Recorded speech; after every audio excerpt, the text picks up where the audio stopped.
สบายดีทุกคนมื้อนี้เฮาสิพาทุกคนมาเบิ่งสวนลอยฟ้าที่งามและวิวดีที่สุดในตอนนี้สำหรับการเดินทางก็สะดวกสบายทุกคนสามารถนั่ง BTS แล้วก็มาลงที่สถานีศาลาแดงไผที่นั่ง MRT ก็มาลงที่สถานีสีลมหลังจากนั้นทุกคนก็ย่างเข้ามาในห้างเซ็นทรัลดุสิตปาร์คได้เด้อ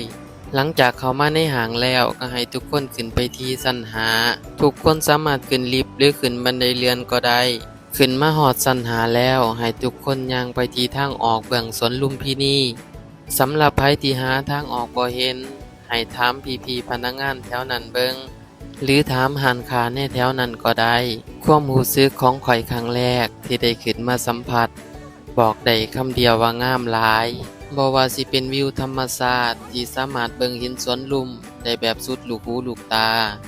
ซึ่งในสวนเพิ่นก็ได้จัดมุมถ่ายรูปไว้หลากหลาย